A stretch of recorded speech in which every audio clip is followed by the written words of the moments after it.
छोटा सा गांव था।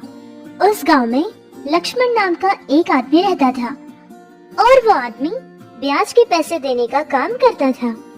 लक्ष्मण एक बहुत ही लालची और कंजूस किस्म का आदमी था। इतना लालची आदमी था कि वो खुद भी कुछ खाने और अपने परिवार को खिलाने के बारे में 10 बार सोचा करता था। इतना ही नहीं, लक्ष्मण को लालच और कंजूसी जैसी बीमारियों के साथ साथ शक करने वाली बीमारी भी होती थी। अगर बात पैसों की होती तो वो अपनी पत्नी और बच्चों पर भी विश्वास नहीं करता था।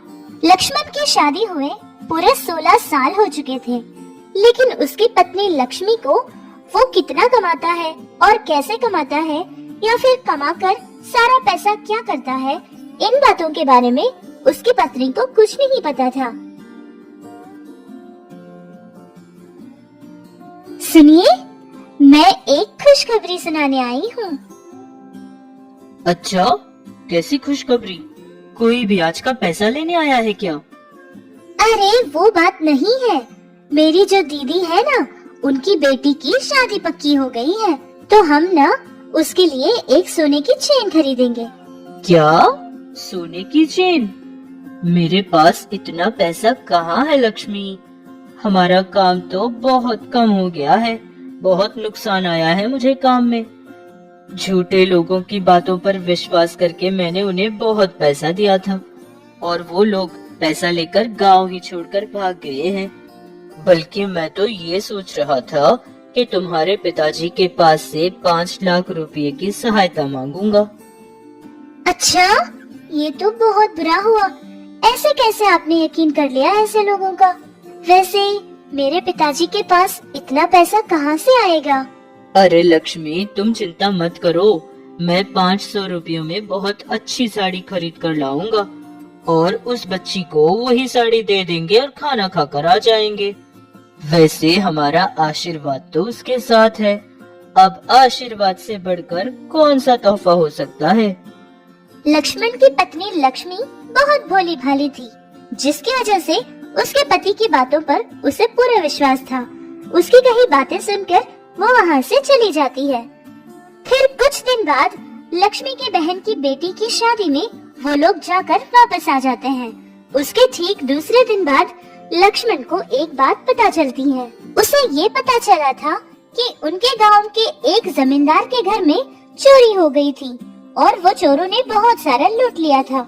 ये बात सुनकर लक्ष्मण बहुत ही घबरा जाता है और डरता हुआ जल्दी जल्दी जाकर अपने छुपाए पैसे हैं या नहीं ये देखने के लिए भागता है। लक्ष्मण अपना कमाया सारा पैसा उसके घर के स्टोर रूम के अंदर उपलों की टोकरियों में छुपा कर रखता था। वो जाकर उपलों को हटाकर पैसे देखता है। फिर पैसों को देखने के बाद वो ठंडी सांस ले लेता है। लेकिन फिर भी लक्ष्मण को इस बात का डर था कि अगर चोर दोबारा आ गया और इसके सारे पैसे चुरा कर ले गया तो इसका क्या होगा। यही सारी बातें सोचता हुआ वो पूरा दिन उसी स्टोर रूम में बैठा रहा। इसके लिए कोई न कोई रास्ता जरूर निकालना पड़ेगा। इतनी मेहनत करके जो मैंने पैसा कमाया है, अब ये चोरों को भी कोई काम ही नहीं है। बिना कोई काम किए मुझ जैसे मासूम लोगों का पैसा चुराते हैं। इसी के बारे में सोच रहे लक्ष्मण को एक ख्याल आता है और वो ख्याल ये था कि उसके घर के स्टोर रूम के अंदर वो एक सुरंग बनाएगा, यानी अंडरग्राउंड हाउस बनाएगा और उसके कमाए सारे पैसे उसमें छुपा कर रखेगा। ये ख्याल आते ही उसने बिना कोई देर किए काम शुरू करना चाहता था। फिर अपनी पत्नी के पास जाकर कहता है, लक्ष्मी, मैं एक पूजा करवाने वाला हूँ।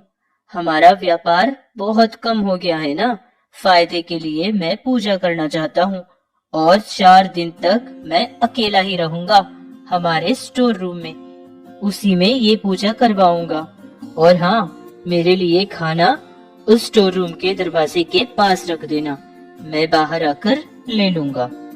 अपनी पत्नी लक्ष्मी से ये सब कहकर स्टोर रूम में जाकर दरवाजा बंद कर लेता है और सुरंग बनाने की तैयारी शुरू करता है।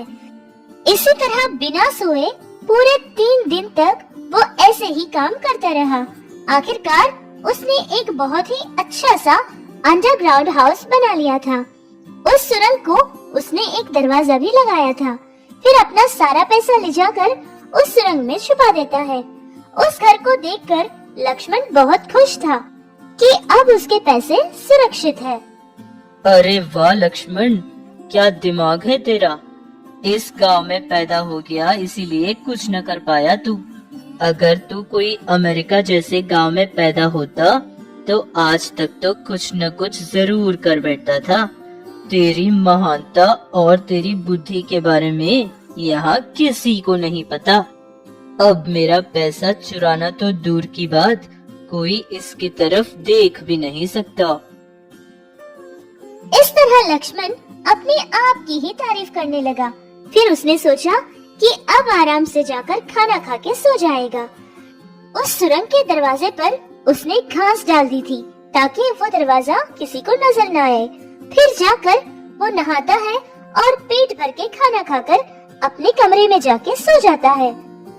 और उसी रात एक चोर चोरी करता हुआ पकड़ा जाता है और पुलिस उसके पीछे पड़ी थी। पुलिस से बचने के लिए वो चोर भाग रहा था।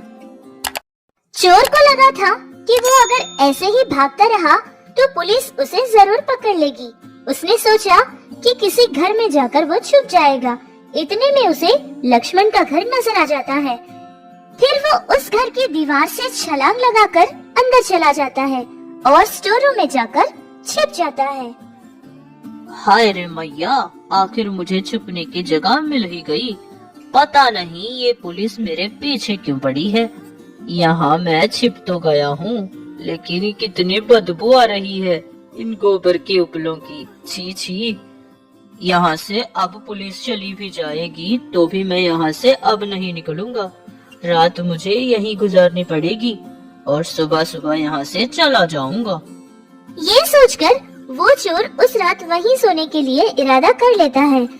लक्ष्मण ने जिस सुरंग के दरवाजे पर घास डाली थी उसी घास पर जाकर वो लेट जाता है। लेकिन कुछ समय बाद उस चोर को चींटियां काटने लगती है। वो उठकर देखता है कि आखिर ये चींटियां कहाँ से आ रही हैं।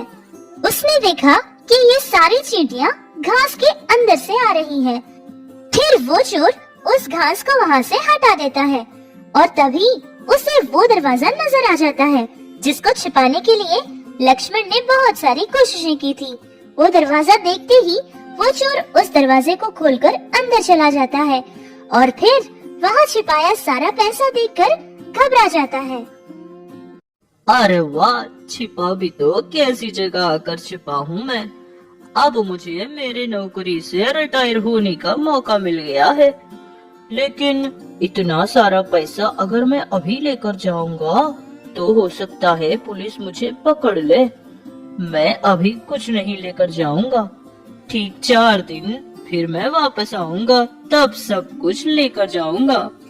ये सोचकर वो चोर सुरंग से बाहर आ जाता है और दरवाजा लगाकर उस पर वैसे ही घास डाल देता है। फिर सुबह होते ही सबसे छुपकर वो वहाँ से भाग जाता है। लक्ष्मण ने सुबह होने के बाद रेडियो में एक खबर सुनी थी। उसने ये सुना कि सोना और चांदी का दाम बहुत बढ़ चुका है। ये सुनते ही लक्ष्मण को एक ख्याल आया था कि जितना पैसा उसने जमा कर रखा था उन सारे पैसों का वो सोना खरीद लेगा। ऐसा करने से उसके लाभ में और ज्यादा उसको फायदा होने लगेगा। फिर वो उसके एक दोस्त को फोन करता है जो कि दूसरे गांव में सोने का व्यापारी था। फिर बिना कोई देर किए उन सारे पैसों का सोना खरीदकर लाकर उसके अंडरग्राउंड हाउस में छिपा देता है और अपने आप पर बहुत ही गर्व महसूस करने लगता है कि उसके जैसा बुद्धिमान तो दूसरा कोई है ही नहीं। ऐसे ही रोज की तरह वो अपने कमरे में जाकर सो जाता है। लेकिन उसी रात वो चोर दोबारा वहाँ पर आ जाता है और उस सुरंग का दरवाजा खोलकर अंदर जाता है। देखता है कि वहाँ तो सारा सोना भरा पड़ा था, जिसको देखकर वो और भी ज्यादा हैरान हो जाता है। सोचता है कि अब उसकी नसीब तो चमक उठी है। पैसा नहीं बल्कि इतना सारा सोना उसे मिल रहा है। फिर बिना कोई देर किए सारा सोना वो चोर एक पोटली में बांध देता है और वहाँ से निकलकर भागता है। दूसरे दिन रोज की तरह लक्ष्मण जाकर उस अंडरग्राउंड हाउस का दरवाजा खोलकर अंदर जाता है। देखता है कि वो तो बिल्कुल खाली पड़ा है। ये सब देखकर उसको बहुत बड़ा झटका लगा था, लेकिन थोड़ी देर बाद उसको ये पता चल गया था कि पूरी तरह से उसका नुकसान हो गया है और वो बर्बाद हो गया है। ये जानने के बाद वो बहुत दुखी हो गया था। लक्ष्मण की इतने सालों से कमाई सारी दौलत और पैसा सब कुछ उससे छिन गया था, जो ना ही उसके काम आया और ना उसके बीवी बच्चों के।